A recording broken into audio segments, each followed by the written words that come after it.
اب یہ جو ہے مائع کثیر سے اس پہ بات ہم کر رہے ہیں نا، آواز راضی کا نا. ہاں جی آؤ راضی جی اب یہاں راضی ہم دیکھو، ہم یہاں جب مائع کثیر سے اور کیا راضی جی، مراد ہے. آواز راضی ہے. اب اس پہ ہم دیکھتے ہیں کہ اس میں آئمہ نے اس پہ بحث کی ہے. اب دیکھو، امام ابو حنیفہ رحمۃ اللہ علیہ چونکہ عراق کے رہنے والے تھے، اور عراق میں پانی وافر مقدار سے موجود ہے، چونکہ 2 دریا گزرتے ہیں ان سے، دریائے دجلہ اور دریائے فرات. اب اس کی نزدیک مائع کثیر کا مفہوم ذرا مختلف ہے. وہ کہتے ہیں مائع کثیر تب ہوگا کہ اتنا تالاب ہو کہ ایک طرف سے اگر آپ دھکا دے دیں پانی کو ہلائے تو وہ دوسری جگہ تک نہ پہنچتے ہو، یہ پانی مائع کثیر ہو. لیکن اس کے مقابلے میں ہم دیکھتے ہیں امام مالک کو. امام مالک رحمۃ اللہ علیہ جو ہے وہ مدینے کے رہنے والے ہیں. وہ مدینے میں پانی جو ہے اس زمانے میں بھی کم تھا. پانی جو ہے وہ ایک 2 کنویں تھے. اب وہاں مسئلہ جو ہے اس نے جو ہے کیا کہا، امام مالک نے کیا کہا کہ اگر 2 مٹکے ہو، مائع کثیر کا مطلب ہے کہ 2 مٹکے پانی. اب اگر 2 مٹکے پانی میں کوئی چیز گر جائے یا ہو جائے وہ گندا نہیں ہوتا. تو اب جو ہے مدینہ والوں کے لیے مائع کثیر کا مفہوم امام مالک نے 2 مٹکے کا پانی لیا ہے. یا جسے ایک اور حدیث میں آتے ہیں قلہ و قلتین. اور امام ابو حنیفہ نے مائع کثیر کے لیے مطلب لیا ہے کہ ایک بڑا حوض ہو کہ جس میں ایک طرف سے اگر کوئی نہائے یا کوئی دھکا دے تو دوسری طرف اس کا جو لہر نہ پہنچتی ہو. یہ کیوں ایسا؟ اس لیے کہ عراق میں پانیوں کی کمی نہیں ہے، وہاں پانی کا جو مائع کثیر کا مفہوم کچھ اور ہوگا، اور مدینے میں اس کا مفہوم کچھ اور ہوگا. تو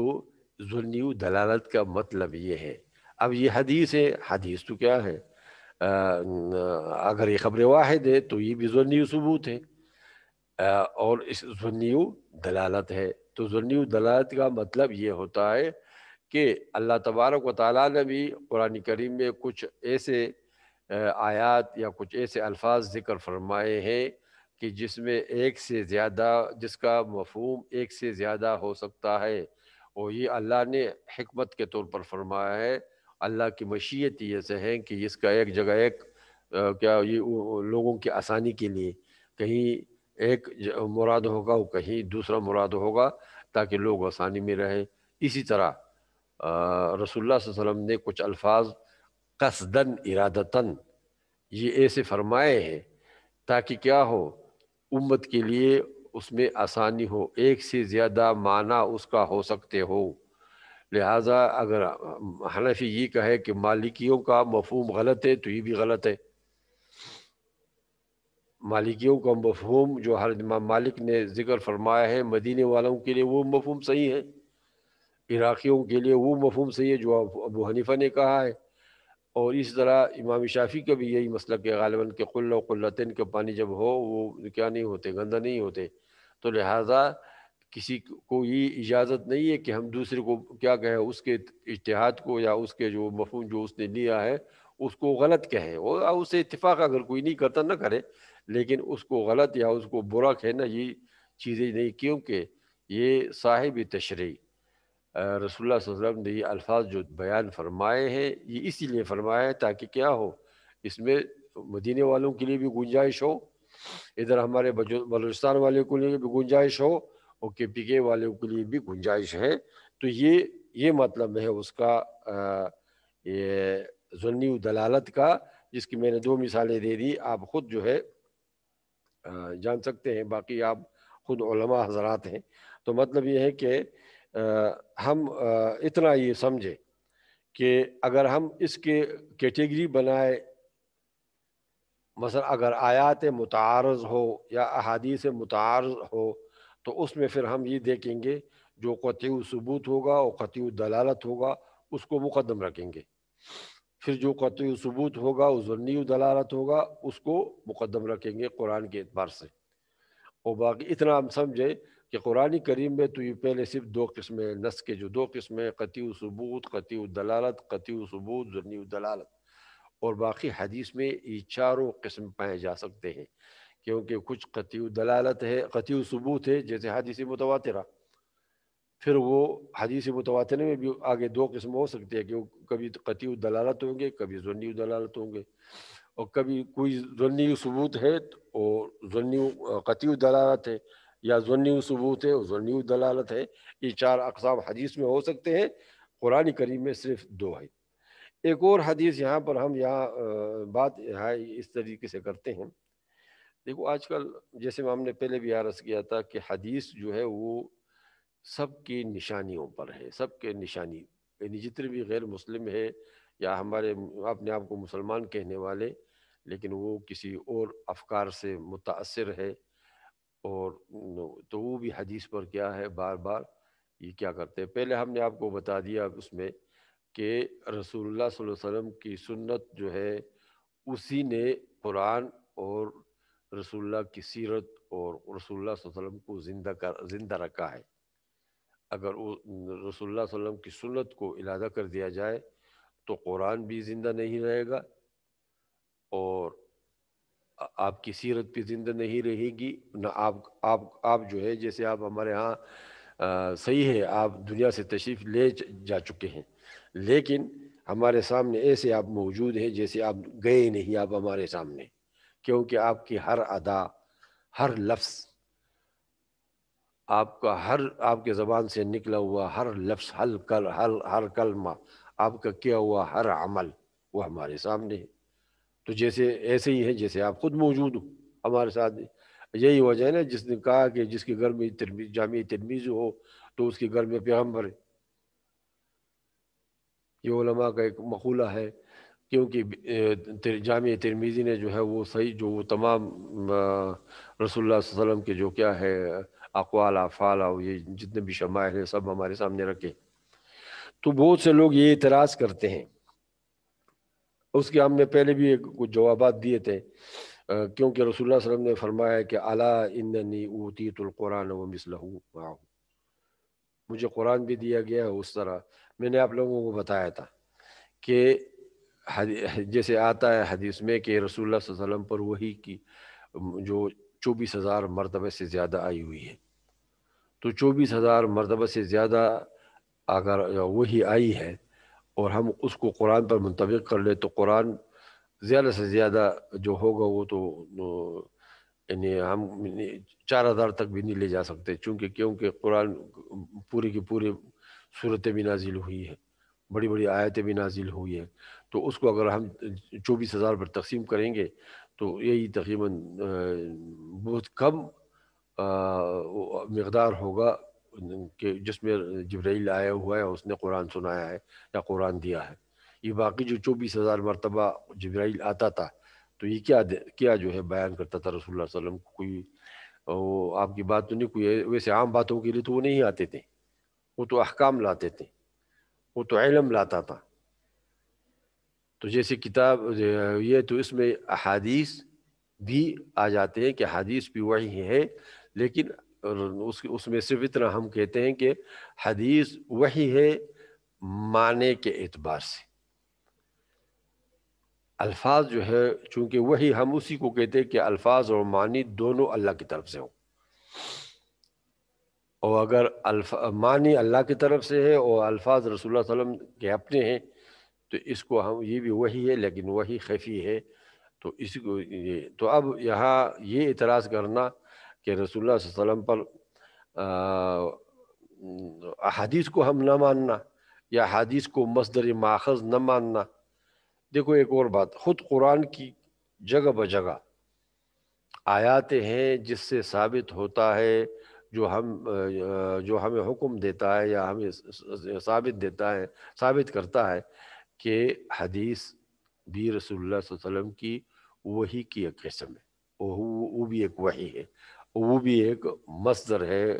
قوانین کی، اس پر بھی عمل ایسا کبھی واجب ہوگا اور کبھی سنت ہوگا اور کبھی وہ حرام ہوں گے کبھی وہ مکروہ ہوں گے۔ تو جیسے فرض، واجب، سنت، مندوب وغیرہ قرآن سے ثابت ہوتے ہیں، اسی طرح یہ احکام حدیث سے بھی ثابت ہوتے ہیں۔ اب اس پر آپ دیکھو ایک اور دلیل قرآن سے آپ کے سامنے ذکر کرتا ہوں، آپ سب علماء ہیں، سب کے ذہن میں یہ بات ہوگی۔ دیکھو قرآن کریم نے رسول اللہ صلی اللہ علیہ وسلم کے 4 فرائض بتایا ہمیں، کہ رسول کے 4 فرض ہیں۔ نمبر 1، یتلو علیہم آیاتی، جو وہی آپ پر نازل ہوتی ہے تو آپ کا فرض اور ڈیوٹی یہ ہے کہ آپ وہی صحابہ پر تلاوت کریں اور ان کو یاد کرائیں۔ پھر آگے ایک اور لفظ آتا ہے وَيُزَكِّيهِمْ، دوسری ڈیوٹی آپ کی ہے کہ آپ ان کی تزکیہ کریں، یعنی ان کے عقائد کو، ان کے باطن کو صاف کریں، برے عقائد ان سے نکالیں، ان کی سینوں سے، ان کو اچھے اخلاق کی تعلیم دیں۔ پھر آتا ہے آگے آتا ہے وَيُعَلِّمُهُمُ الْكِتَابَ وَالْحِكْمَةَ، اور ان کو وہ کتاب سکھاتا ہے، کتاب کی تعلیم دیتا ہے اور حکمت کی تعلیم۔ اب دیکھو، اگر حدیث کو آپ درمیان سے نکالیں گے تو یہ کتاب کی تعلیم اور حکمت کی تعلیم یا یہ تزکیہ، یہ تو پیغمبر کی ڈیوٹی تھی، فرض تھا، تو یہ کیسے ہم جانیں گے؟ یعنی یتلو علیہم آیات ہی تو چلو ہمارے سامنے قرآن مجید موجود ہے، رسول اللہ صلی اللہ علیہ وسلم نے یہ فریضہ ادا کیا ہے کہ قرآن کو صحابہ تک پہنچایا، ان کو یاد کروایا، ان کو وہی ترتیب دی، تو ٹھیک ہے۔ لیکن آگے جو قرآن کہتا ہے کہ ایک تمہارا کام صرف تلاوت نہیں ہے، ساتھ ساتھ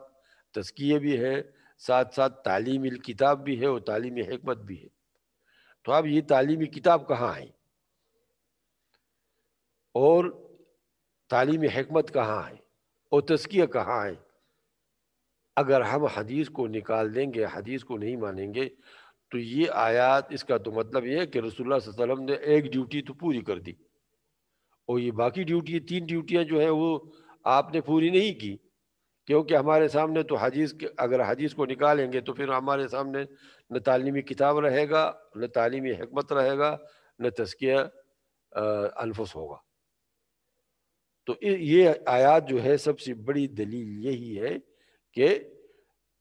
حدیث جو ہے یہ قرآن کی تشریح، قرآن کی تفسیر اور حکمت کی تشریح، حکمت کی تفسیر، اخلاق کی تعلیم، تزکیہ عقائد باطلہ پر رد وغیرہ وغیرہ، یہ سب کچھ حضور صلی اللہ علیہ وسلم کی ڈیوٹی تھی، اور حدیث نے یہ ہمیں بتا دیا کہ حضور نے ایسا کیا ہے۔ اگر ہم اس حدیث کو الگ کر دیں گے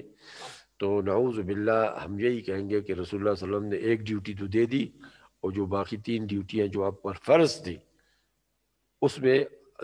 نعوذ باللہ آپ سے کوتاہی ہوئی، یہ تو ہو نہیں سکتا، تو لہٰذا حدیث کو ماننا ہو۔ ایک اور آیات آپ کو،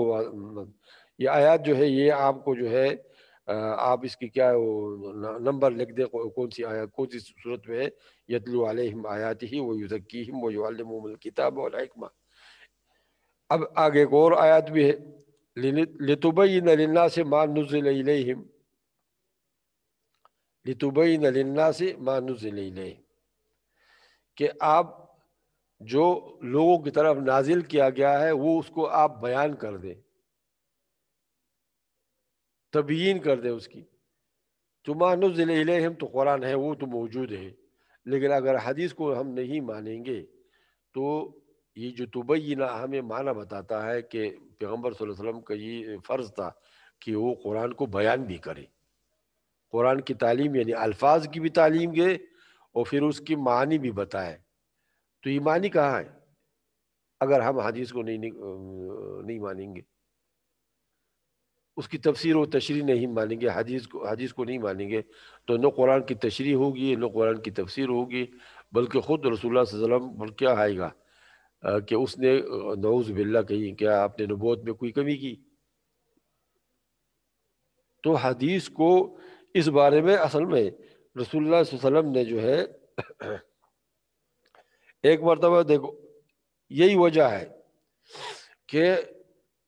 صحابہ میں سے آپ کو کوئی نہیں ملے گا، تابعین میں سے کوئی بھی نہیں ملے گا، تبع تابعین میں سے کوئی بھی نہیں ملے گا، مسلمانوں میں سے 99% مسلمان اس زمانے سے لے کر آج تک 99% سے بھی 99 اور 9/10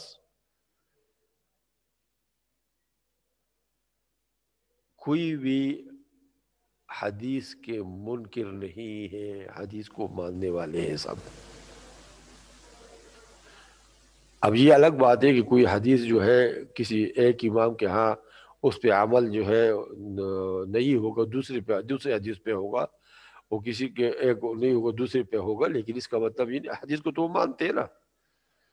پھر مجموعی طور سے حدیث کو ماننا پڑے گا، اور جو کوئی ایک حدیث پہ عمل کرتے دوسرے پہ نہیں کرتے، وہ اس کو جائز ہی سمجھتا ہے، اسی کو بھی ثواب سمجھتا ہے، اسی پہ وہ بھی عمل، ایسے نہیں کہ وہ اس کو غلط کہتا ہے۔ کسی نے بھی کسی امام نے دوسرے امام کی کسی بات کو یہ نہیں کہا کہ وہ غلط ہے اور میں کیا ہوں، صحیح ہوں۔ وہ تو دونوں کا احتمال اس میں ہے، یا اس کی نزدیک جیسے ہمارے اساتذہ ہی فرماتے ہیں کہ اختلافات جتنے بھی ہیں یہ تفضیلی ہے، ترجیحی ہے کہ راجح کیا ہے، ورنہ جواز تو دونوں میں ہے، جواز تو دونوں صورتوں میں ہے، مطلب کوئی مانے یا نہ مانے۔ البتہ تفضیل میں کچھ فرق ہے، کچھ چیزیں جو ہے بعض لوگ کسی کو افضلیت دیتے ہیں، کسی کو، بعض لوگ بھی کسی کو دیتے ہیں، لیکن حدیث سے منکر کوئی نہیں۔ تو آپ کو یہ بتاتا ہوں کہ حدیث سے منکر میں کچھ لوگ جو خوارج تھے، وہ بھی جمی نہیں، لیکن کچھ خوارج ایسے تھے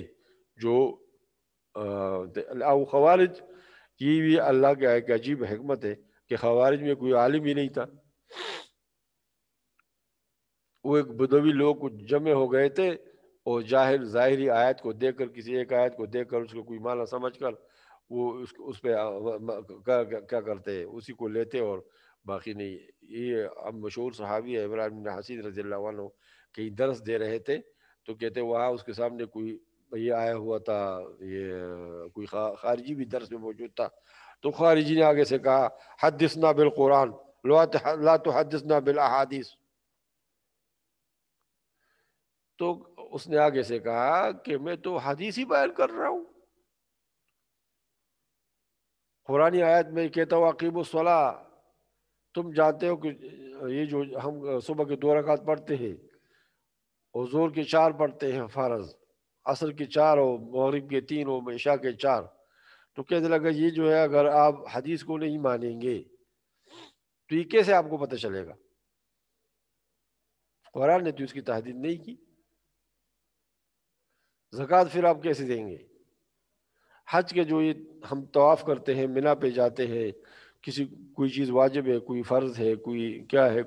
کوئی سنت ہے، اب یہ کیسے پھر حج کیسے معلوم ہوگا؟ تو یہ حدیث کو نہ ماننا، یہ ذرا ذہن میں بات رکھ کے، یہ بار بار اس لیے میں کہہ رہا ہوں کہ اس کے پیچھے جو ہے وہ آج کل تو قرآن تک بھی بات چلی گئی نا۔ اب یہاں جو ہے ایک بات عرض کر دوں کہ مجھے کسی نے پوچھا پشاور یونیورسٹی میں نے آپ لوگوں کو بتایا تھا یا نہیں کہ مرض ایسے علاج ہو رہا ہے کہ خلایا کو دوبارہ جوان کرنے کا، مطلب انسان بوڑھا نہیں ہوگا تو مرے گا نہیں، زندہ رہے گا۔ مجھ سے جب کسی نے پوچھا یہ کہ فلاں استاذ تو یہ کہہ رہا ہے کہ موت ختم ہو جائے گی، تو میں نے اسے کہا کہ بھائی ان سے کہو کہ جوان کیوں مرتے ہیں، یا یہ جو چھوٹے بچے کیوں مرتے ہیں؟ حالانکہ ان کے خلایا تو بڑے مضبوط ہوتے ہیں اور ان کے خلایا زندہ ہوتے ہیں۔ اگر ہم جو ہے یہ لگائے اندازہ تو جوانوں کا، یعنی جو لوگ 40-50 کے درمیان مرتے ہیں، ان کی تعداد اس سے زیادہ ہوگی جو 80 میں یا 90 کے عمر تک پہنچ کر مرتے ہیں۔ تو یہ جو جوان مرتے ہیں تو ان میں تو خلایا ابھی تک کیا ہے، ٹھیک ٹھاک ہے ان کے خلایا، وہ خلایا تو بوڑھے نہیں ہوئے، جس کو سل کہتے ہیں نا، سل تو ان کے جوان ہیں، ابھر جاتے ہیں۔ تو اگر آپ کی بات صحیح مان لی جائے کہ موت جو ہے کیا ہے، موت جو ہے وہ الگ چیز ہے، وہ اللہ کا ارادہ ہے، اللہ کی مشیت ہے، جب چاہے، خواہ وہ چھوٹا ہو یا بڑا ہو یا بوڑھا ہو، اس کے لیے یہ نہیں ہے۔ اس طرح دیکھو خلق الموت والحیات، قرآن کی آیات ہے نا، تم میں سے کوئی بہت کہہ سکتا ہے کہاں پر ہے یہ ہے وہ خلق الموت والحیات. اب یہاں اگر میں آیات صحیح پڑھ رہا ہوں تو موت کو پہلے کیا ہے خلق. موت کوئی زندگی کی ختم ہونے کا گویا یہ کیا ہے، کوئی چیز نہیں ہے. یہ موت ایک مخلوق ہے، اللہ نے اس کو مخلوق کہا ہے، اور یہ مخلوق جو ہے کسی پہ آتا ہے تو اس کی زندگی کو ختم کر دیتا ہے. تو اس کا مطلب یہ اس کا متعلق خلایا یا سل سے نہیں ہے، اس کا تعلق جو ہے وہ کیا ہے، اللہ کے حکم سے ہے. اللہ کا حکم ہے تو انسان زندہ رہتا ہے، اللہ کا حکم ہے کہ مر جائے، مار دو اس کو تو بس مر جاتا ہے. اس کا سل جوان ہو یا سل بوڑھے ہو، اگر سل کے جوان ہونے پر انسان زندہ رہتا تو یہ جو جوان مرتے ہیں یہ کیوں مرتے ہیں؟ ان کے جو سل زندہ جوان ہوتے ہیں. تو مطلب یہ ہے کہ آج کل تو قرآن کے متعلق بھی لوگ یہی باتیں سن رہے ہیں، اور حدیث کے متعلق تو پہلے سے تھا. تو آپ دیکھو اصل میں ہم اب یہاں آپ کے ذہن کی طرف اس میں آتے ہیں کہ جیسے کہ ہم نے کہا وہ پہلے بھی کہ وحی کی اقسام، وہی جلی ہے وہی خفی ہے. اب قرآن جو ہے وہی جلی ہے، یعنی الفاظ بھی اللہ کی طرف سے ہے اور معنی بھی اللہ کی طرف سے ہے. محکم ہو یا متشابہ ہو، محکم ہے تو اللہ کا منشا یہی تھا کہ یہ آیات ایسے ہی ہو، متشابہ ہو تو اللہ کا منشا ایسے ہی کہ یہ آیات ایسے ہو جس میں گنجائش ہو ایک سے زیادہ معنی کے. اس طرح وہی خفی اس میں بھی یہی ہے، جیسے یہ جو 4 اقسام ہم نے بیان کیے وہ بھی ہے. اب یہاں ایک اور چیز کی طرف آتا ہوں، وہ یہ ہے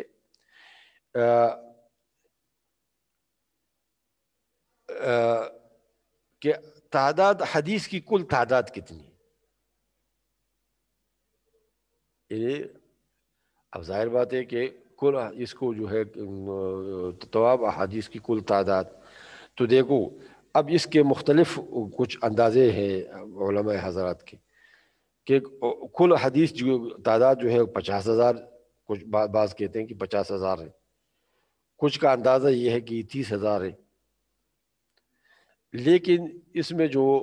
جس کو ہم کہتے ہیں نا قطعی ثبوت و قطعی دلالت، قطعی ثبوت ہے وہ متواتر ہے، تو متواتر کی تعداد جو ہے یہ بہت کم ہے. بعض نے اس کے 100 کا ذکر کیا، بعض نے 200 کا ذکر کیا ہوا ہے، 272 یا 200، اور کسی نے 300 تک کیا ہوا ہے. اس کے لیے مجرد احادیث قدسیہ جو ہے کے نام سے مختلف کتابیں بھی لکھی گئی ہیں. تو اب یہ اس کی تعداد ہے. آگے ایک اور ہم جو ہے یہ آپ کو بتاتے ہیں کہ اصل میں اب ایک یہ بتاتے ہیں آپ کو کہ چونکہ جب قرآن بھی قطعی ثبوت ہو گیا اور حدیث قدسیہ بھی قطعی ثبوت ہو گئے، تو اس میں فرق کیا ہے. تو دیکھو ذرا ذہن میں رکھے کہ فرق اس میں کوئی چند فروق ہے. اب اس کو ہم آپ کے سامنے رکھتے ہیں. دیکھو پہلا فرق تو یہ ہے کہ قرآن شروع سے لے کر آخر تک معجزہ ہے اپنے الفاظ کے ساتھ، لیکن حدیث قدسیہ معجزہ نہیں. ذرا ذہن میں رکھیں، یعنی وہ حدیث قدسیہ جو ہے وہ معجزہ ضروری نہیں کہ وہ معجزہ ہو، کیونکہ رسول اللہ اگرچہ رسول اللہ صلی اللہ علیہ وسلم عربی کے جیسے ہم نے پہلے ذکر کیا افصح العرب تھے، آپ کا ہر کلام بھی کیا ہے اس میں بلاغت و اعجاز ہے، لیکن وہ قرآن کے حد تک نہیں. قرآن جو ہے وہ چونکہ تعلق اللہ سے، اللہ کا کلام ہے، اور بشر کے کلام میں کچھ نہ کچھ فرق ہو سکتا ہے. تو اتنا سمجھے کہ یہ قرآن کریم اور حدیث قدسیہ میں فرق یہ ہے کہ وہ معجزہ ہے قرآن کریم، اور احادیث قدسیہ میں معجزے کا ہونا ضروری نہیں. ایک مطلب ہے. دوسرا یہ کہ دیکھو قرآن کریم کی روایت بالمعنی صحیح نہیں، اور روایت اگر بالمعنی ہو تو وہ قرآن نہیں ہے، اور حدیث قدسیہ میں روایت بالمعنی جائز ہے. ایک فرق تو دوسرا فرق تو یہ سمجھے کہ قرآن کریم میں پہلے فرق یہ کہ قرآن معجزہ ہے، حدیث قدسیہ معجزہ نہیں. دوسرا فرق یہ ہے کہ قرآن کی روایت بالمعنی صحیح نہیں ہے، اس طرح حدیث کا روایت حدیث قدسیہ کا روایت بالمعنی صحیح ہے۔ تیسرا فرق یہ ہے کہ قرآن کریم کو بے وضو ہاتھ لگانا جائز نہیں، لیکن اگر احادیث قدسیہ کی کوئی کتاب ہو تو اس کو ہم لگا سکتے ہیں۔ چوتھا فرق یہ ہے کہ حالت جرم میں قرآن کو ہاتھ لگانا یا پڑھنا جائز نہیں، لیکن حدیث قدسیہ کو یہ جائز تو ہے لیکن بے ادبی میں ضرور شامل ہے، بے ادبی ہے، وہ نہیں ہونا چاہیے۔ لیکن یہ اتنا فرق ہے کہ اب ایک اور بات آپ کے اس کے ذہن میں آتا ہوں کہ ہم یا یہ جو ہمارے ہاں شیخ الحدیث صاحب موجود ہے، اس کو تو یہ ہوگا کہ جو لوگ احادیث کو پڑھاتے ہیں تو ان کو چاہیے کہ بڑے یا تو تمام علوم اسلامیہ کی بھی ہے لیکن احادیث کی اس سے زیادہ اہمیت ہے، خواہ وہ تفسیر کو ہو یا حدیث کو ہو، اس کے لیے خود اہتمام کریں۔ یعنی جو لوگ درس دیتے ہیں قرآن کریم کی یا حدیث شریف کی، احادیث کی، تو خود اس کے لیے درس کا اہتمام ہو، جگہ صاف ہو، کپڑے صاف ہو، بڑے خوشبو جیسے اگر جو لگا سکتے ہو وہ لگائے، بڑے اہتمام کے ساتھ، جیسے حضرت امام مالک کیا کرتے تھے۔ ایک بات یہ عرض کرتا ہوں، کبھی کبھی میں پہلے بھی مجھے کوئی یہ نہ سمجھے کہ میں یعنی جو موجودہ سعودی حکومت ہے اس کے میں مخالف ہوں، نہیں، میں ان کا بھی احترام، سب کا احترام کرتا ہوں، سب کا، لیکن صرف اتنا کہتا ہوں کہ کچھ چیزیں ایسی تھی جو انہوں نے کی ہے، یہ نہیں ہونا چاہیے تھی۔ اب دیکھو، امام مالک کے بارے میں ایک عجیب بات ذکر کروں کہ امام مالک کا جو گھر تھا نا، یہ صحابہ میں سے عبداللہ ابن مسعود کا تھا۔ یعنی آپ جس گھر میں رہ رہے تھے اس گھر میں کون صحابہ میں سے کون تھا؟ عبداللہ ابن مسعود۔ او ما ادراکا ما عبداللہ ابن مسعود، آپ جانتے ہیں کہ عبداللہ ابن مسعود کا درجہ، اور کون تھا عبداللہ ابن مسعود؟ اس کا درجہ آپ حضرت عمر سے پوچھے کہ حضرت عمر نے جب خط لکھا کوفے والوں کو کہ ایک ایسا آدمی تمہیں بھیج رہا ہوں کہ جس کی مجھے یہاں بہت ضرورت ہے، تو اس گھر میں کون رہ رہا تھا؟ حضرت امام مالک۔ اور امام مالک کا درسگاہ کس کا گھر تھا؟ امام مالک کا درسگاہ جو ہے وہ حضرت عمر کا گھر تھا۔ یعنی ایک گھر میں آپ رہتے تھے اور دوسرے گھر کو آپ نے درسگاہ بنایا تھا۔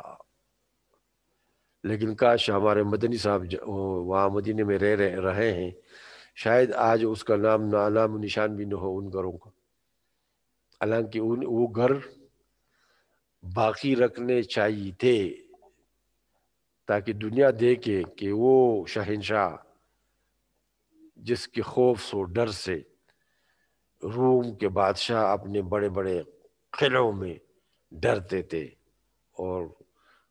فارس کے بادشاہ قلعوں میں ڈرتے تھے، وہ اس گھر میں رہ رہا تھا، یہ اس کا قلعہ تھا، یہ اس کا گھر تھا۔ شاید مدنی صاحب کو معلوم ہو کہ آج وہ گھر معلوم ہوگا، نہ عبداللہ ابن مسعود کا گھر معلوم ہوگا، اور نہ جو ہے وہ وہاں پر کوئی بلڈنگیں بنی ہوئی ہوگی یا کوئی اور چیز بنا ہوا ہوگا۔ تو یہ ایک بات درمیان میں آ گئی کہ حضرت امام مالک جو تھے اس کا رہنے کا جو گھر تھا وہ عبداللہ ابن مسعود صحابی کا تھا رضی اللہ عنہ، اور وہ جو ہے جس گھر میں وہ درس دیا کرتے تھے، جس کو اس نے اپنا درسگاہ بنایا تھا، وہ حضرت عمر رضی اللہ عنہ کو گھر تھا۔ اب آگے جاتے ہیں، پانچواں فرق آپ کو بتاتے ہیں۔ پانچواں فرق یہ ہے کہ حدیث قدسی میں اور قرآن میں کہ پانچواں فرق یہ ہے کہ قرآن میں قرآن سے عبادت جائز ہے، مطلب قرآن میں تو عبادت ہوتی ہے، قرآن نماز، لیکن حدیث قدسی کے ساتھ نماز جائز نہیں۔ آگے آپ کو جاتے ہیں کہ جو ایک اور جو فرق کہا جاتا ہے اس کو یہ ہے کہ اتنا بس یہ تو عام ظاہر بات ہے کہ قرآن جو ہے وہی جلی ہے اور حدیث قدسی وہی خفی ہے۔ ایک اور فرق بھی بیان کیا ہے، کہ قرآن پاک جو ہے وہ روحی یعنی جبریل امین کے ذریعہ سے آتا تھا، اور حدیث قدسی جو ہے وہ اللہ پاک حضور کے دل میں ڈالتا، یعنی اس میں وحی کی ضرورت نہیں تھی، بلکہ القاء، اس میں القاء ہوتا تھا اللہ کی طرف سے۔ یہ ذرا آپ سمجھیں۔ اب یہاں دیکھو،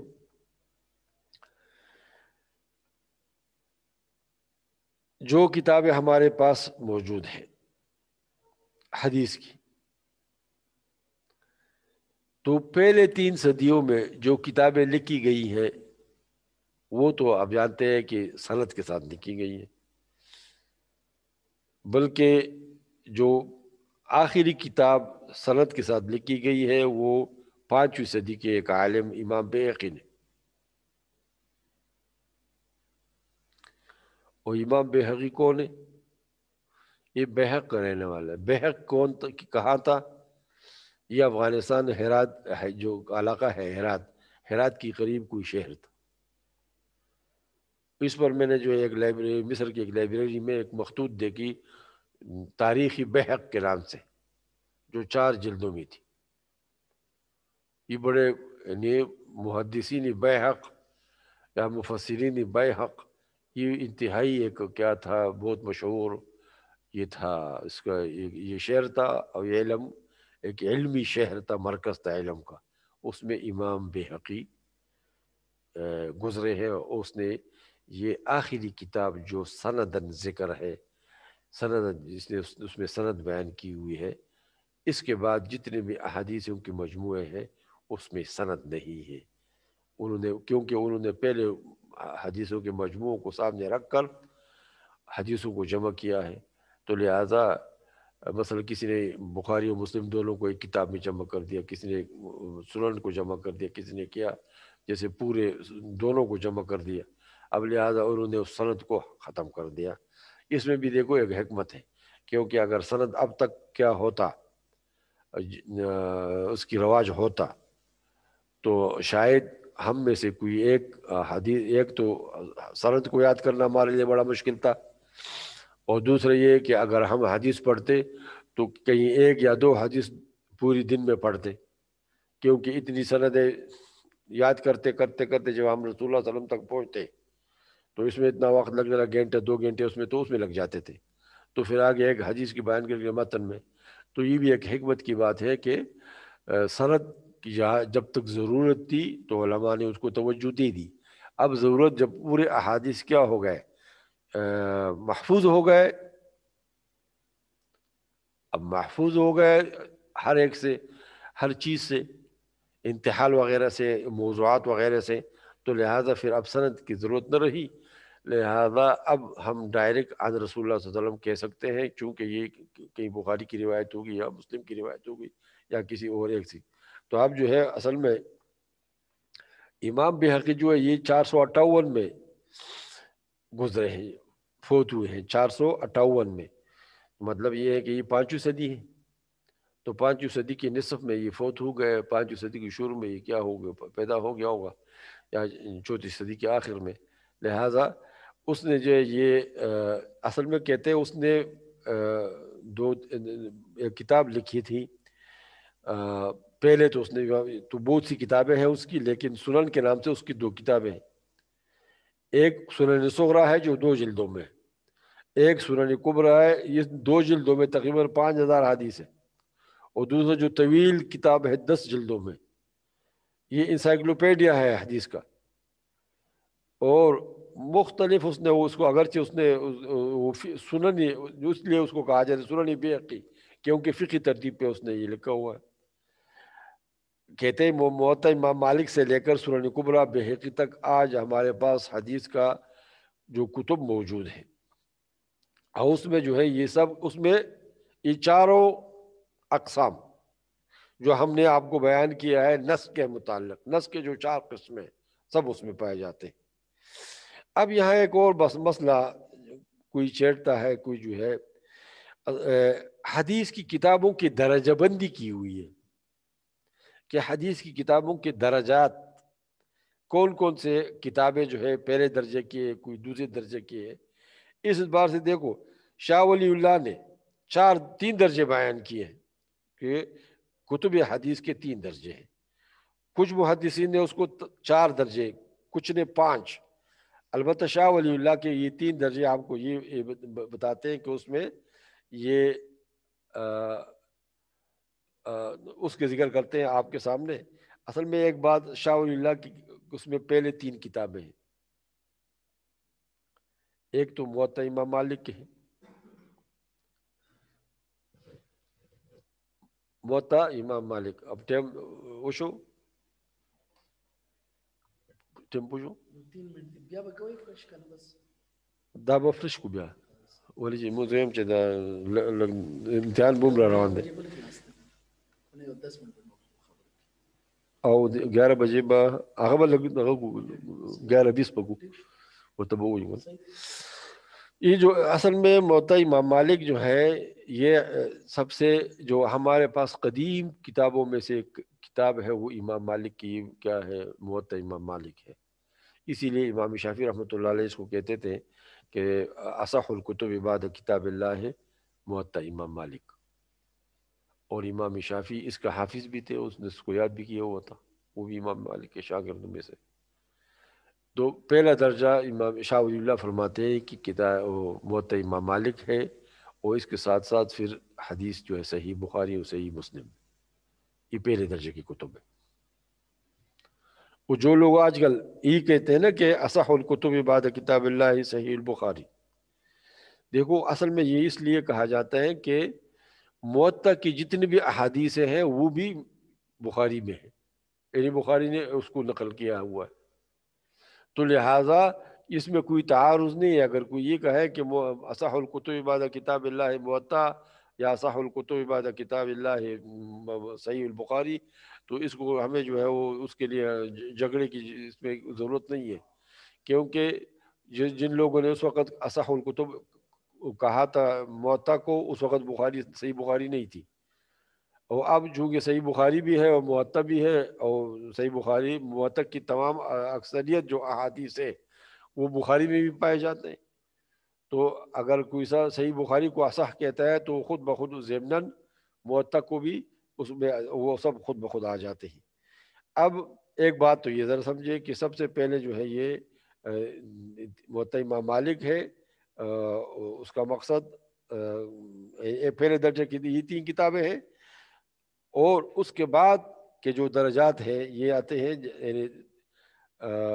ترمیزی ہے دوسرے درجے کی، ترمیزی، سنن ابو داؤد، نسائی اور مسند احمد، یہ دوسری طبقے کی دوسرے درجے کے کتب ہیں. اب چونکہ یہ سند کے لحاظ سے تو اس کو کیا ہے، اس پر اس نے سند کے اعتبار کیا ہے شاہ ولی اللہ صاحب نے. تیسرے درجے کے اصل میں جو اس میں ہم اتنے ہی کہہ سکتے ہیں آپ کو، جو دوسرے درجے کے جو احادیث ہیں ان کی بنیادی خصائص آپ کے سامنے یہ رکھتے ہیں کہ اگرچہ یہ صحیحین یعنی صحیح بخاری اور مسلم کے درجے تک تو نہیں پہنچتی، لیکن ان میں بیشتر احادیث صحیح حدیث ہے. ان کتابوں کے مصنفین و مرتبین نے حدیث میں اپنے لیے جو شروط مقرر کیے ہیں، وہ جو معیار منتخب انہوں نے حدیث کا رکھا، انہوں نے کسی تساہل سے کام نہیں لیا، بلکہ اکثر و بیشتر کڑے معیار اپنے ساتھ نے رکھا ہے.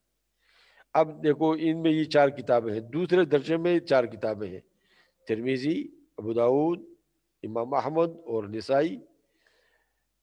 یہاں ایک بات آگے اس کو بیان کروں گا. اور جو تیسری درجی شاہ ولی اللہ نے ذکر کیا ہے اس میں جو ہے سنن دارقطنی، مصنف ابی شیبہ، مصنف عبدالرزاق سنن دارمی، یہ وہ کتابیں ہیں جو کہ صحت کے لحاظ سے تیسرے درجے پہ ہیں.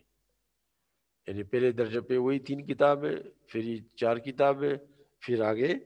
یہ 4 کتابیں، سنن دارقطنی، سنن مصنف ابی شیبہ ابن ابی شیبہ اور مصنف عبدالرزاق سنن دارمی.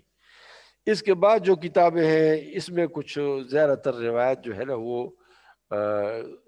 آپ ضعیف اس سے کہہ سکتے ہیں، یا اس میں کچھ ایسی روایت ہے جو اسرائیلی روایت ہے وہ اس میں آ جاتے ہیں.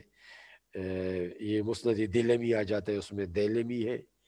اس طرح ابن مردوے ہے. یہ اکثر ایسی کتابیں ہیں کہ جن میں جو ہے جنہوں نے صحت وغیرہ کا انتظام نہیں کیا، انتظار نہیں کیا.